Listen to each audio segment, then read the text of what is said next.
your space.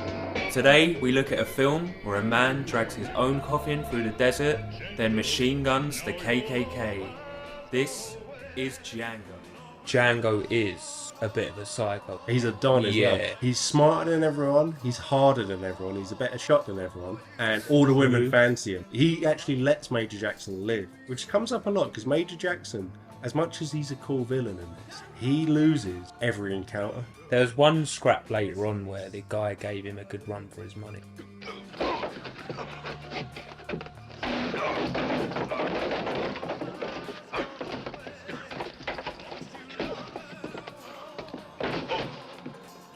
You have all the cool sets of the little western town, that main dirt track highway. Django on one side, sort of hiding behind a tree with his coffin. Major Jackson and all his men on the other side getting ready to fucking fight. And you're thinking, how can this possibly go his way? As much as you have a suspension of disbelief in movies like this. It's like fistful of dollars. The rifle versus the pistol. I'll just shoot you, and then obviously he's got the metal armor, but this is 10 No, times. this is to the 10th Yeah, degree. you need to see it. And they've all showed up, they've all donned their red hoods. Cool Yeah. looking bad guys. Never really seen that before, like that look in the other movie. No. Finally we see what's inside his coffin, and it's a giant machine gun. A giant And he Gatling gun, yeah. He just starts blapping people, and the next sequence is just 90 seconds of close-ups of people going, oh!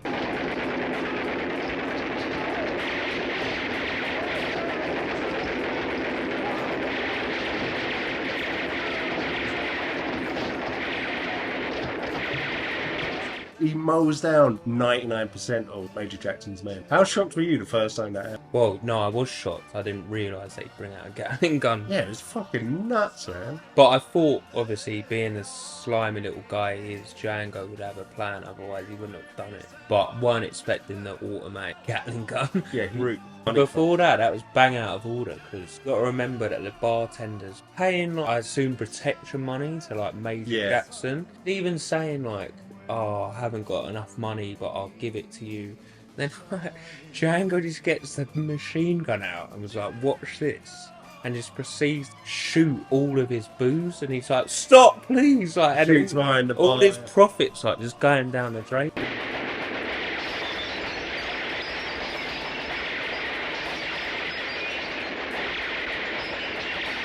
It looks great. Yeah. So yeah, they Which is a good effect. How do you reckon they did that? Do you reckon they actually just lined up a machine gun? not a real one, but I mean, they do that sort of thing more often than you'd think back in the day.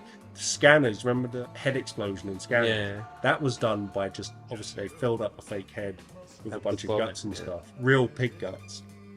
And then shot it with a shotgun. Oh really? Like, yeah, it wouldn't happen nowadays. And again, this is what I liked in this is Django was always so clever how he did things. He always had like a trick up his sleeve or a plan. Like he brings up a Mexican prostitute with him and he tells her undress by the window. So all the Mexican guards are sort of looking like, whoa, like check her out. Yeah. And they're all like getting around and getting excited.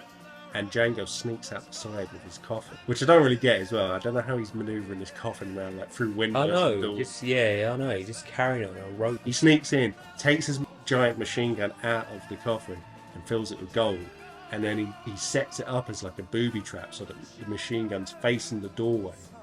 And he sets it going so that he escapes with the gold out the back. Yeah. While the machine gun is going. They're all like running towards it. They're running just in. getting mowed down. Yeah, just like And obviously, non-playable characters. It's so stupid because it happens about 3 times. These other two groups run towards it, even though there'll be dead bodies on the floor. Yeah. They're like, right, I'm just gonna run. They're like gunfire. They're climbing over the pile. Yeah. Down. Yeah. And also, it's not a big building, and there's windows on the side. We'll just go around the back. Yeah. Keep piling in through this one door. Yeah.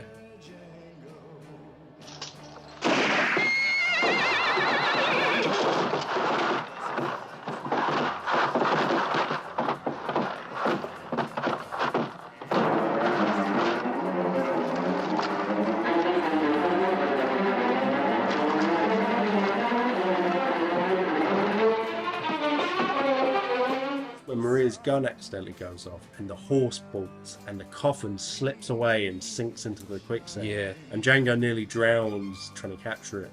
And she was just before it trying to convince him, like, leave the gold, like, only bad will come if you keep that gold. Let's just run away together. And he was nearly sort of going keep for the it. gold, Yeah, let's run away together and keep the gold. I don't get that. Symbolically, I'm not being funny. Like, he made a whole elaborate trap to get the gold, and he also dragged the coffin. He's also just met you. Like, we might like each other in 2 weeks. So, like, why would I just be like, right, I just made a booby trap, and it's taken an enormous amount of thought just to, like, leave it on the ground. Like, also, when they're starting a new life out, she'll be like, well, Django, we could have done a lot with that gold, right? Django, I'm hungry. You fucking told me to leave the gold there. Didn't you, Maria? So she rescues Django and then gets shot herself because Hugo and the lad show up.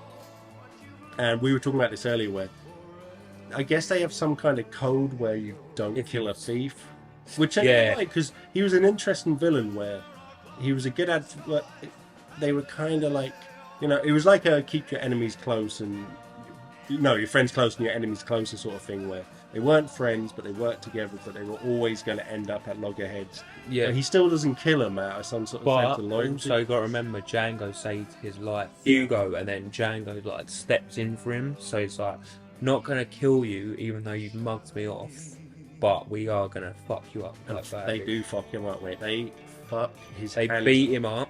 They're smashing badly his hands with rifles, with the butts of their rifles for about a good 5 minutes, and then they have their horses ride over. I was a bit disappointed in this final sequence where he just kind of shoots them.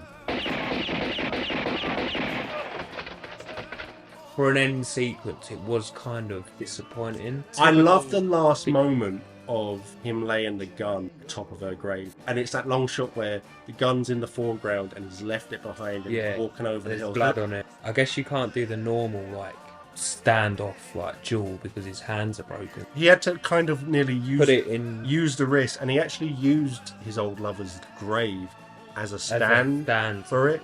So that was pretty interesting, and seeing him, that's when you know Django's the ultimate badass, that he could actually kill them all still. There's no way that you could kill like 5 people like that. Oh. It's fucking impossible. if you're going to start playing that game, you have to stop the movie 5 minutes in. That sums it up. It is just pure fun. And if you liked Fistful of Dollars or Good, Bad and Ugly or any of Leone's Western movies, then you will love this. And it's a great starting point to get into other spaghetti westerns and all the other great movies in the genre. Clouds in the sky.